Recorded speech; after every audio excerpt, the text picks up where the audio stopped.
Wala po akong napala na pagkatapos kong magbayad ng 15,000 pesos sa 15,000 kanya.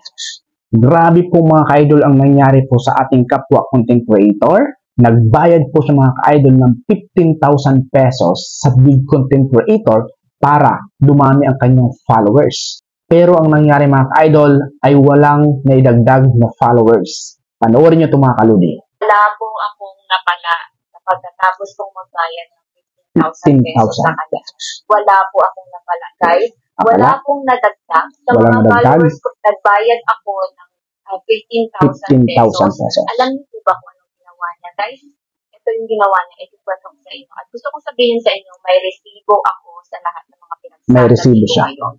Sinasabi mo sa kanila na ma-monetize sila kaagad, pag-aakyatan mo lang sila kahit sa lang, magkaroon sila kaagad ng 10,000 followers. Hindi po totoo yun, guys. Sabi niya, mag-live ka na. Mga ka-idol, linawin lang natin dito. Kapag umakyat ba sa'yo ang isang big content creator, madadagdagan ang mga followers mo? Possible, meron kung i-share niya ang live mo and then i-promote niya. Pero kung umakyat lang yung isang big content creator sa iyong live, mga ka-idol, ang makakapanood doon, syempre yung mga followers mo lang din. Syempre yung mga followers niya, hindi naman yung inform na yung big content creator ay papasok sa live mo. Paano malalaman niya yun? So, di ba mga kaludi? Na ako dyan sa'yo. Guys, minadali niya ako, hindi ako nakapaganda, hindi ko siya na-post sa page ko, hindi ko napagsabihan lahat ng mga followers ko. So, grabe mga ka-idol, no? Ibig sabihin, pinag-live siya ng on the spot. So, paano ka makakapag-prepare nun at paano ma-i-inform yung lahat ng followers mo na ikaw ay magla-live at merong aakyat sa yung big content creator?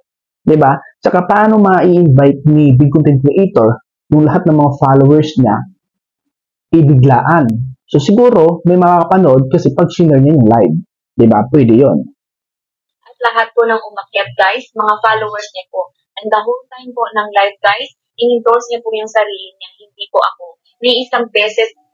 Mga ka-idol, yung lahat ng mga umakyat sa kanyang live ay mga followers ng big content creator.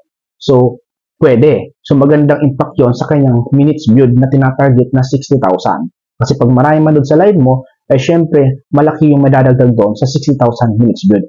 Yun nga lang mga kalodi, panoorin nyo to. Hindi po lumabas sa bibig niya na supportahan nyo ang host na ngayon. So, grabe no, nandoon na rin naman yung lahat ng kanyang followers sa live, hindi man lang sa promote ng isang big content creator. So, bakit ganon? Nasaan yung pangako na kapag nagbayad siya ng 15,000 ay dadami yung followers? Hindi nga siya promote doon sa live. O, di ba? Kasi parang ayaw niyang ipagsabi na nabayad siya. So, ibig sabihin po mga ka-idol, yung binayad po ng isang kapwa content creator natin, maaaring nagsisimula pa lang siya kasi hindi naman siya magbabayad ng ganong kalaki kung nag-grow na yung kanyang channel. Mga ka-idol, 15,000. Binayad mo sa big content creator para dumami ang inyong followers. Doon pa lang mga kalodi ay hindi na ako saludo. Alam niyo kung bakit? Gusto mo ng instant. Dapat mga ka-idol, pagtrabuhan mo. Lagi niyong babandaan mga kalodi na masarap magtagumpay sa pag-vlog na pinaghirapan mo. Lalo't tinrabaho mo talaga. Kasi mga ka-idol, walang instant sa pagtagumpay. Mga ka-idol, kung yun man ay naging effective, nagbayad ka ng 15,000 pesos at dumami ang inyong followers, maniwala ka mga kalodi. Wala kang content na maganda, hindi ka nag-upload ng mga inspiring video or kaya naman hindi ka nag-upload ng mga informative video, hindi pa rin mga ka-idol lalaki ang mga viewers nyo. Kasi yung mga nakuha mong followers ay hindi naman siya organic. Ang dahilan nila kung bakit kanila finalo dahil sa kanilang iniidolo na big content creator, pina-follow kanila. Pagkatapos kanila mga ka-idol na i-follow, dahil wala naman silang dahilan na nakita sa iyo na kaabang-abang na video, hindi ka pa rin nila papanoorin. Kasi mga kalodi, yung followers mong nakuha ay binili mo lang. Pangalawa mga ka-idol, doon sa pagtanggap ng offer na 15K sa isang big content creator, actually mauunawaan pa sana yan kung ginawa ng isang big content creator yung pinag-usapan nila. Halimbawa, pinangakuha niya mga ka-idol na magkakaroon siya ng maraming followers, walang magiging problema doon. Kasi nangyari. Yung nga lang, mali yung naging proseso niya. Ang nangyari, pinag-live niya yung baguhan, and then umakyat siya doon, pinasunod niya doon lahat ng mga followers niya. Yes, matutulungan po siya doon sa 60,000 minutes viewed. Pero mga ka-idol, malabo yun. Yung followers na dadami. Kung may managdag man, pero hindi yun magpapatuloy. Kasi yung live po kasi mga idol ay nandoon po sa kanyang Facebook account. Dapat mga idol, ang ginawa ng isang big content creator, gumawa siya ng video na naipopromote niya yung nagbayad sa kanya ng 15K. Ipopromote niya yan mga idol para dumami yung kanyang followers. Siyempre dahil maraming solid supporters si big content creator, maaari nasusuportahan din yung nagbayad sa kanya. Sigurado mga ka-idol, madadagdagan yung kanyang followers. Pero mali yung naging proseso eh. Kasi ako mga ka-idol, may nag-sponsor nga lang sa akin eh. Talagang ginagawan ko ng video gan. Kasi mga ka-idol, kapag ginawan mo talaga ng video yung isang nagsisimula pa lang na content creator, syempre nakapost yung sa wall mo, may mga mag-share doon. Syempre, maraming mai-inspired sa kanya. And then syempre, dahil nakapost yung video na yon na pinopromote mo siya, habang may nanonood doon sa mga video mo na yon, syempre, ay impact pa rin po yun sa kanyang Facebook account. Dapat ganun po dapat ang ginawa. Hindi yung umakyat doon sa live, tapos hindi man lang promote, hindi man lang pinakilala.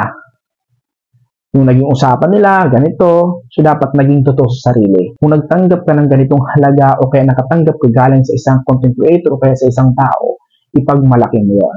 Dahil mga ka-idol, yung nagbayad po, okay naman sa kanya na ipakita sa social media.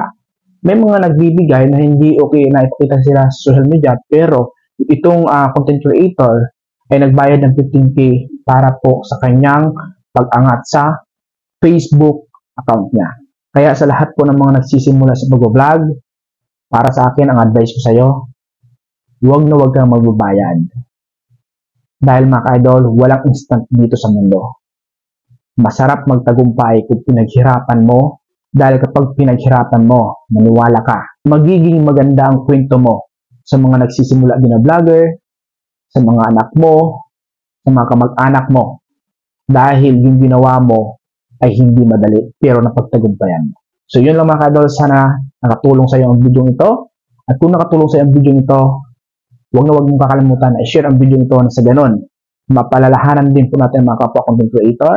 And then syempre, huwag na huwag mong kakalimutan na click ang follow button nyo sa baba para lagi kang updated sa lahat ng mga tutorials video ko na i-upload dito.